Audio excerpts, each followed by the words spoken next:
I always tell actors, you have to leave an impression on them that says to them that even if this job that you went in for is not right, even if this opportunity is not right for you, this person deserves to come back again for something else.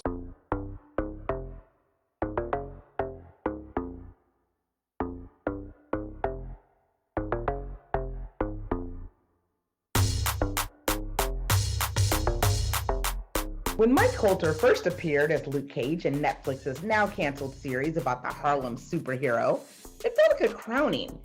He'd been working in film and television for years, but this was his most visible moment. And he shined. Now he's in Hulu's new horror anthology series and a new Netflix series that takes us back to the beginning of the mandatory stay-at-home orders. We chat.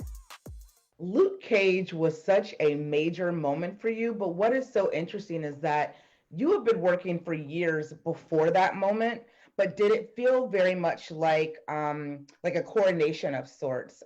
Because there was so much talked about with that role for you. What did that feel like? Yeah, I mean, I guess it was one of those moments where I think as an actor, you have these moments or these roles that come along, and it's going to, I guess, catapult you into a different conversation, or at least people will know you. And as an actor, I guess it has two things that could happen. Obviously, that gives you visibility, and from there, more opportunities. And I think as an actor, what you're trying to do is to sustain a career, is have those opportunities so you can have moments where people come to you and bring you material, and so you are having more opportunities. That's really what it's about. And I looked at Luke Cage as something that would be very important for the culture, but also important for me as an artist. Yeah, how did that change things for you moving forward?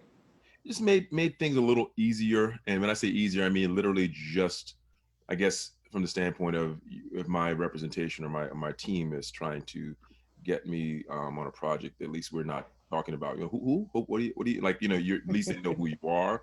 Yeah. And then also has people paying attention a little more to your other work, so you're obviously being able to sort of create a different conversation. Well, now here you are on Hulu with this creepy, trippy anthology Yeah. Monsterland. Tell me a little bit about why this was a good project for you to say yes to.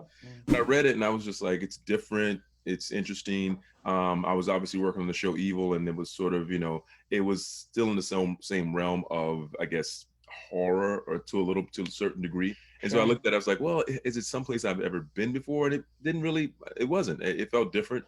It felt like something I hadn't explored before. It felt like it was a different team of people I never worked with, and I loved Annapurna Films, and I loved, Mary Laws, the creator, her work before Secession and Preacher. And I was like, you know what? I really want to work with these people, and I also want to explore what this character is like and what this world is like. And it was something I looked at and I was like, yeah, I think I want to try this. So it's different. I'm always looking for different. You had been working for years, in advance of this moment, but what kept you in the game? What made you not pack everything up and go back to South Carolina? I think a couple things. I think having a strong support group around you, people who remind you that they believe in you. That's one thing. If you just stay in the game, you just keep working. At some point, it's really you against yourself. It's not a sport. It's not it's not tennis. It's you and what you can do, making the most of Yeah. your skill set. I love that. What happened that let you know you were on the right path? It's not always major successes. Sometimes it's minor successes. I tell people who always get in this business and they want to like find out how to like make it. And, a lot of times they want to skip the steps and like because everything feels like it's overnight. When somebody finds you or discovers you or recognizes you, they think it happened overnight, and they don't really think about the journey. And I always tell people, you really, people in sports talk about falling in love with the process. I always tell actors, you have to leave an impression on them that says to them that even if this job that you went in for is not right, even if this opportunity is not right for you, this person deserves to come back again for something else. You have to do it every single time. And that is the process that you have to fall in love with. Well, you have a lot of fans now, and they're probably watching you on Monsterland, and you probably are even picking up a lot of new fans that are discovering your work now via this series.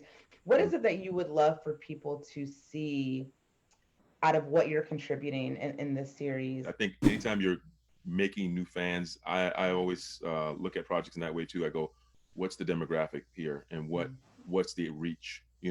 Evil is on CBS. It's a different kind of vibe, and now it's gone to Netflix. That is already changing this conversation because the people that are watching Netflix and that demographic is different. People that watch Monsterland, Hulu, the team of people I'm working with is different than people that are Luke Cage. Like when I'm thinking about Black and Blue, when I'm thinking about every project I take, Girls Trip, I'm thinking about the fans and the people that are also going to be the people that are watching.